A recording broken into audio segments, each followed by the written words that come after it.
Today's video is sponsored by Photographers Edit, the place that I use to outsource my post-production.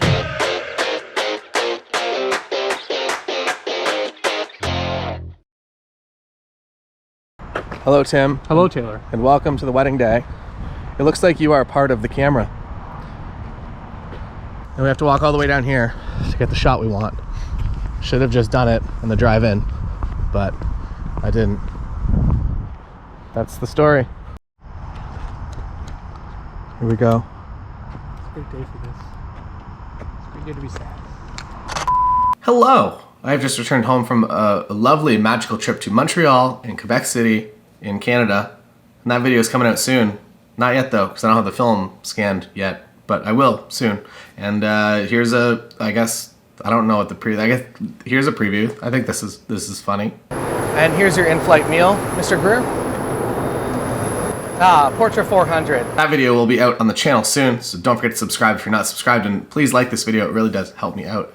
Your likes go a long way. Today we're talking about rain and photographing weddings in the rain.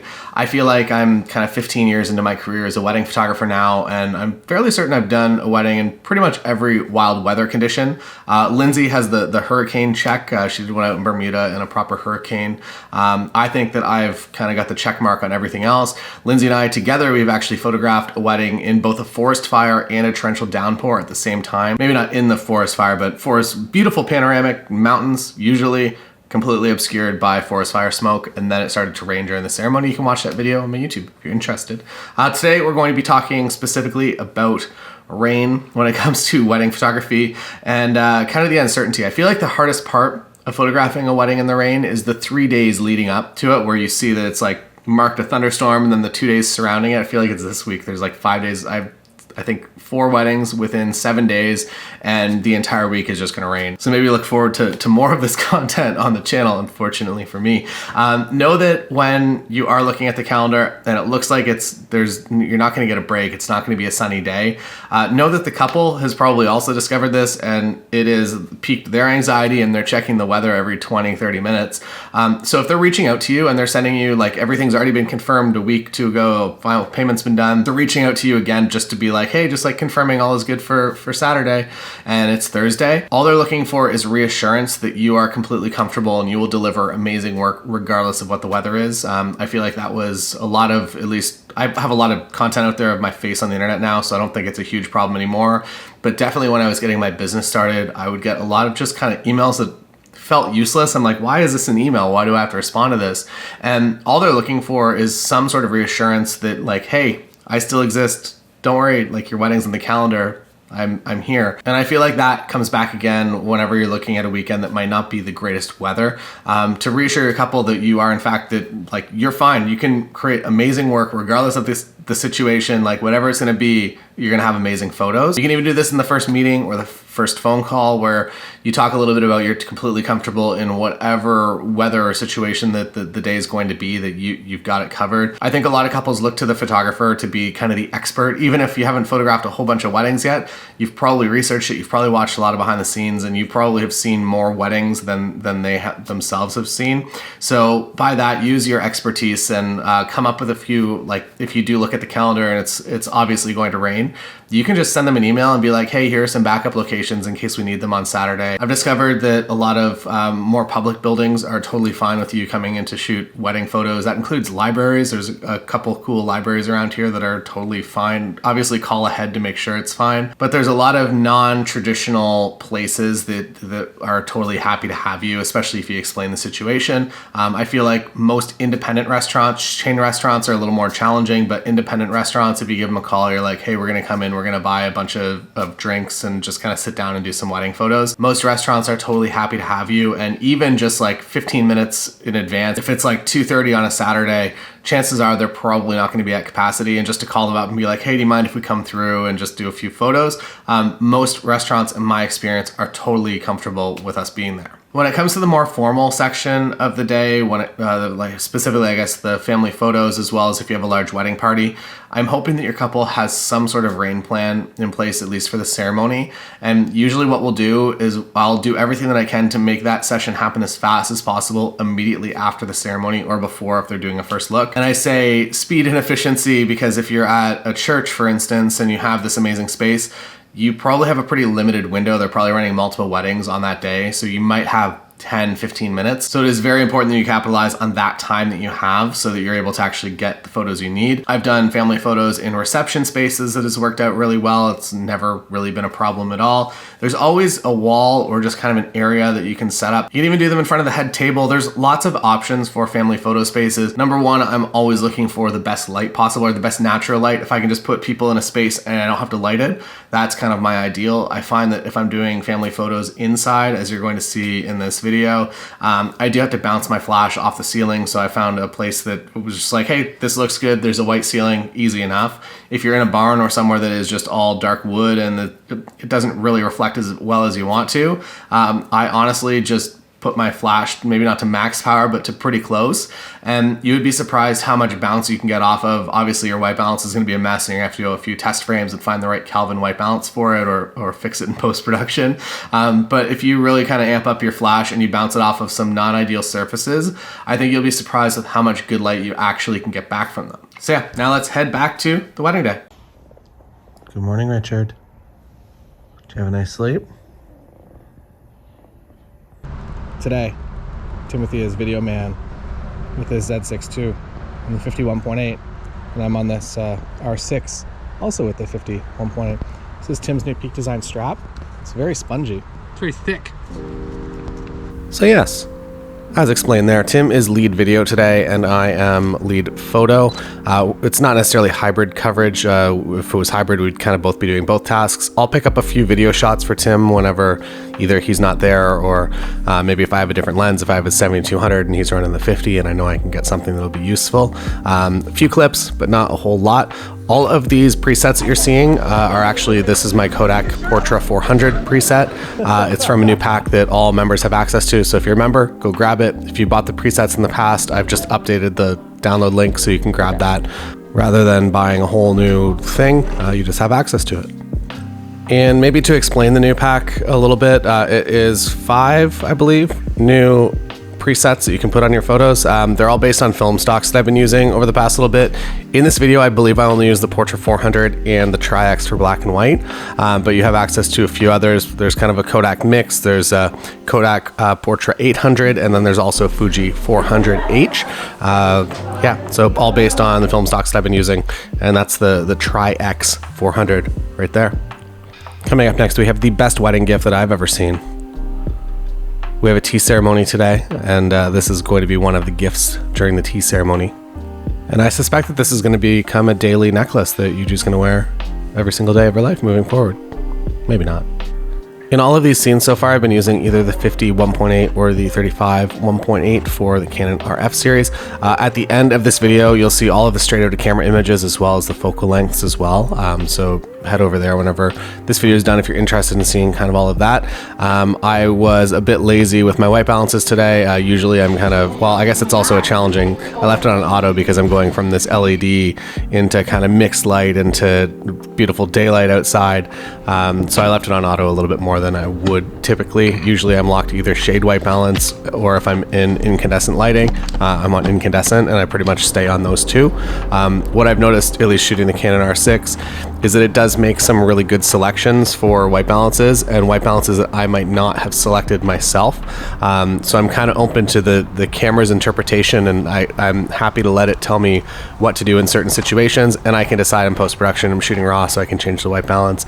Later, I figure out if that's the right decision or if it's something else I would prefer. Here we have pre-ceremony, pre-tea ceremony first look. We're not doing a first look before the, I guess, traditional wedding ceremony, but we are doing one right now. And yeah, Yuji has a few different dresses, so you're going to see a bit of a cycle. Her wedding dress is quite honestly impossible to dance in, so she has a dancing dress. Tim and I also brought our dancing close as well. So we're gonna change into that for no, I'm kidding. We're only here until 9, so basically as soon as the dance floor starts, we are on our way out. 7200 really critical for situations like this that you don't want to get too close, you don't want to interrupt the scene. You can kind of hang out back and across a river here and get all the photos that you need. 7200 super important, I think, for this part of the day as well as the ceremony. Any other time throughout the day, I am very, very happy on an 80mm prime or a 50 prime, or today I shot a lot of the 35 prime just because we're kind of in those getting ready spaces, and as well as the tea ceremony that is coming up, and you will see. As we roll into the tea ceremony, I'd like to give a quick shout out to the sponsor of today's video, Photographers Edit. They are the company that I used for my own post-production. Basically, the way that this wedding day goes is that Tim and I go out, we take all the wedding pictures, I come home and I load everything into a Lightroom gallery and I build smart previews on it, the tiny little DNGs, and then I send that entire gallery over to Photographers Edit. They do all of my culling and all of my editing. So they select all the images that I'm going to deliver. The images that you're seeing here have been edited by them as well. You can give them your preset, you can coach them and tell them exactly what you want your images to look like, or you can select from a variety of looks and feels that they've already created, such as light and airy or dark and moody, or film, or just kind of more of a standard preset. But basically their thing is that they will edit your images exactly as you would have edited them had you done it yourself. And obviously the main benefit is that you're essentially buying your life back, that now you can go out and you can live a life in the summer, or you can photograph as many weddings as you want. If you want to do, normal years we do 60 to 70 weddings every single year. If you want to do that volume, you need to have somebody to outsource to. So Photographers Edit is who I use. They are absolutely amazing. And use Taylor Jackson as one word. There's a link in the description below for a little bit more info.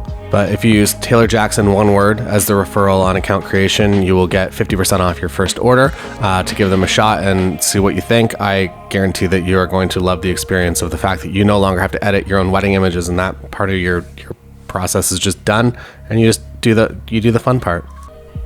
The fun part of shooting photo and video on the R6 is not the fact that you have to switch between modes on that physical dial you see, rather than just hitting the very lovely and easy to hit red record button. If you hit that red record button, you just go into automatic video, where it just picks an f-stop and an ISO and a white balance for you.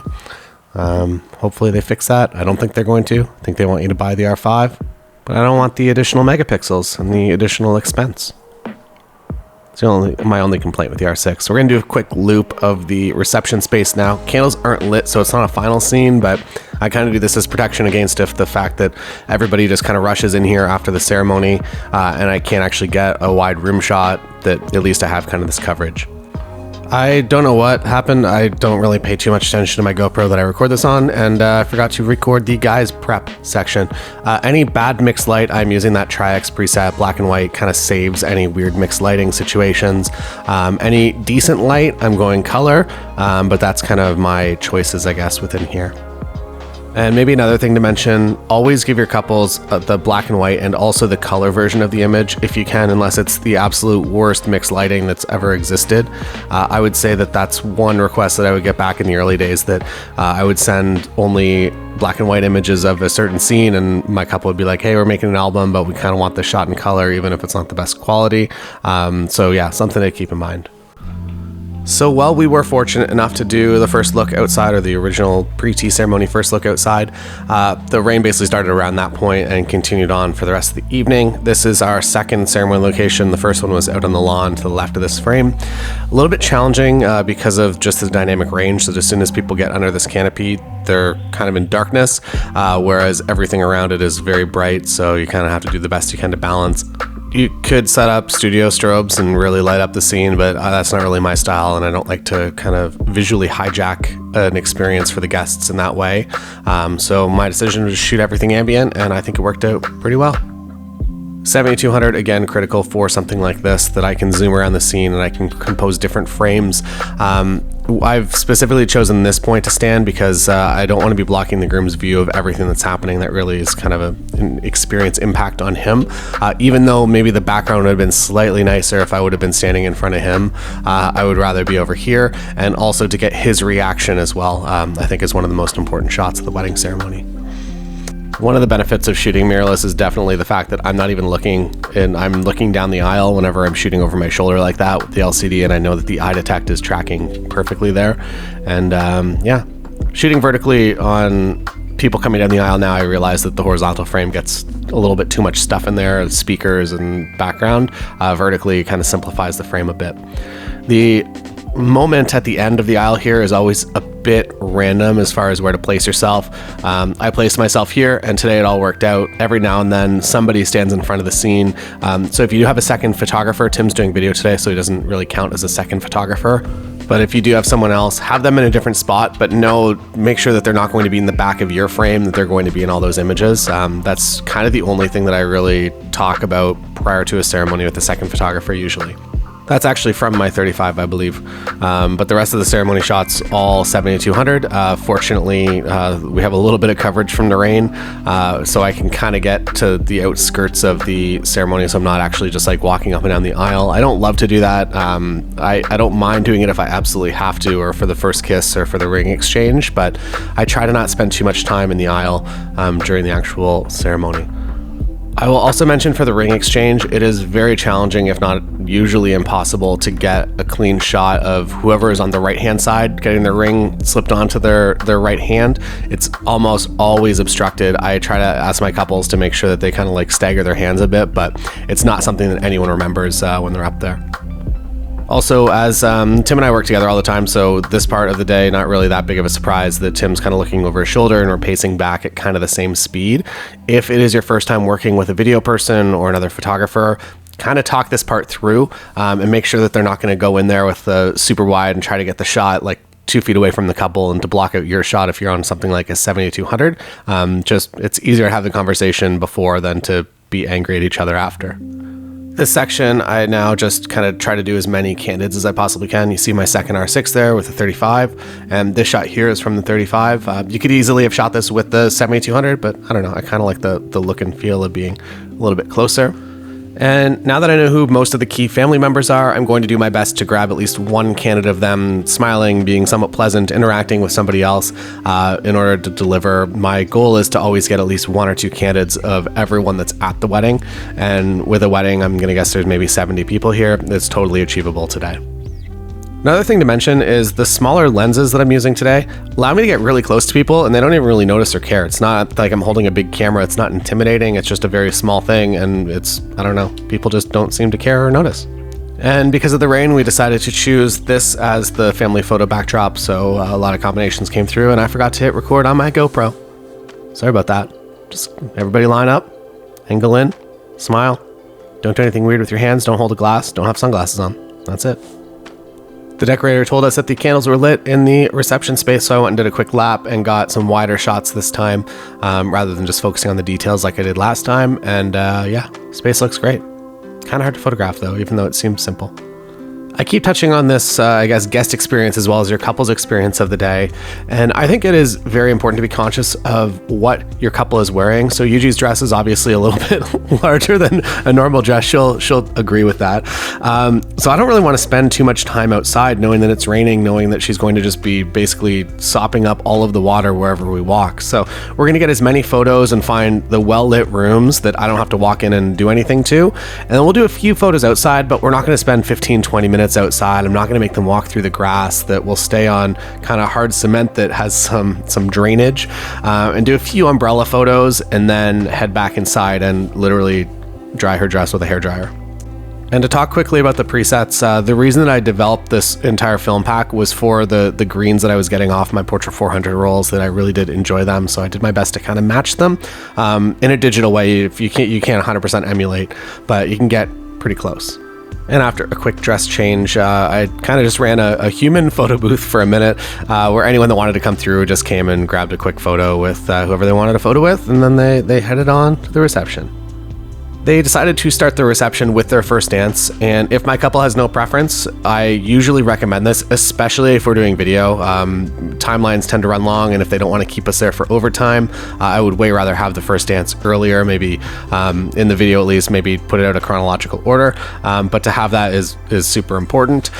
Also, I'll mention that choreographed first dances, my photo yield is always much lower. They're way more challenging to photograph. People are concentrating, and if you want kind of a heads up on exactly what what they're going to do, you can always ask your couple to practice their first dance, and they will probably welcome the option to practice. They're probably pretty nervous about it. So if you want to do that, it's a way to kind of know exactly what they're going to do so you can be in all the best spots. Also, you'll notice that all these photos are taken on my 85mm Samyang, the 1.4, and all of them, I believe, are at 1.4. Again, stats and everything are in the Ender. Yeah, I like being on that. Ergonomically, it's great, and I feel like it performs very well after dark. I could use the 7200 2.8, no problem, but I don't know. I prefer the 85. And since we haven't really done any photos of them in this new dress, we decided to go for a little walk around. Just went out to the other covered space that we kind of had access to and did the best we could, get them nice and close to the front entrance with the good light coming in, rather than trying to light the entire scene and spending time doing that when something just kind of works already. There you have it, photographing a wedding in the rain. You will probably have some indoor spaces, some covered spaces that you can use. Specifically for the ceremony, there's probably some sort of backup plan in place. Do whatever you can to get all the family photos done in that environment as fast as you possibly can, as well as wedding party. Know that your couple's a little more mobile and they probably don't mind using umbrellas, unless they've specifically told you that, like, we do not want umbrellas in our photos, which I feel like is pretty rare and strange. I'm trying to recall a time that that's happened. I don't think it's happened. Most of my couples, at least, are pretty okay with whatever the day ends up being like. They do want that captured. They don't want me to manufacture some artificial day that they got married on. So if umbrellas are part of that, they're part of the story, like obviously that you can include them. Remember to get clear umbrellas or maybe white umbrellas if you can, simply because if you have a bunch of black umbrellas over top, they just kind of absorb all the light. And you kind of get the opposite of what's happening here, that rather than kind of the vignette of the face, it's going the opposite direction where this is going to be all the brightness and the face is going to be a little darker. And if you are stuck with darker umbrellas that will absorb a lot of light, get them as high up as you can. And they'll be like, it might feel a little weird to just be like, feel like you're Mary Poppins, but if they got the umbrella up there, at least they're getting some light on their faces. Also, I guess like this is something that we've been doing for years and years now. We have, I'm gonna say Lindsay and I both have maybe 6 or 8 clear umbrellas in our vehicles, and they just literally sit there all year long. So if we ever need them for a wedding party, they're big enough that they can kind of fit 2 people if you get nice and close together, and they're pretty enough that they're not like just like logos. They're just kind of blank, boring, clear umbrellas. I think they were like $5 or $6, but they are an investment that are very nice to have, both for yourself. So basically the benefit of a clear umbrella is that you can just kind of put it on your head and you can use both your hands if you want. It feels a bit weird because there's an umbrella on your head, but you can look through it and you can set everything up that you need, and then you can move it out of your way to do the photos. So clear umbrellas, both for lighting and for, I guess, usability for you, definitely a positive thing to have. So yeah, I think the big thing and the thing that's going to basically make all of your couples absolutely love you is that if you are prepared for it and you calm those anxieties and you come up with those backup locations and you call places to figure out like, hey, can we go to this restaurant? We can go to this library. We can go to this indoor space. We can go to City Hall, as long as you have a nice City Hall that is photogenic. There are lots of options, and for you to kind of take that role and to release those anxieties, not only are you going to set yourself up for your day, it's going to be a lot more successful as far as photos go, but also you are going to get so many more referrals off of that. You're going to make your couples so happy to be the person that's kind of on their side and actually leading them. Again, couples look to you as the expert, even if you're not quite an expert yet, that you've probably sat through a bunch of weddings, you probably know a lot of weddings, you probably watched maybe a couple of these videos, and they really do look to you to be the expert. So know that and do everything that you can to kind of guide them through the process. I feel like that's kind of the overarching thing of wedding photography from first contact, that you're guiding them through the entire process to the wedding day. So do everything you can to make that a good experience for them, not necessarily just from a client experience standpoint, but just from a, hey, here are some helpful things that I think that you should know from the very first meeting, just to make their wedding day as good as it can be, because 1, it's awesome for them, and 2, if people are having fun, there's a pretty good chance that they are going to be more, I guess, there's gonna be more photo opportunities in there. So that is all. Thank you so much for watching. Don't forget to subscribe, like this video. It really does help out a lot. I do appreciate that. And there's a link to these shirts. Basically, 35-85 is the lenses that I use on a wedding day usually. Not so much today. I use 35 a lot and an 85 a lot, but also 50 a lot of the time. And I'm actually going to show you now all of the, I guess, straight out of camera images as well as settings. So stay tuned for that, and I'll see you again another time. Bye. Can you feel the sunshine?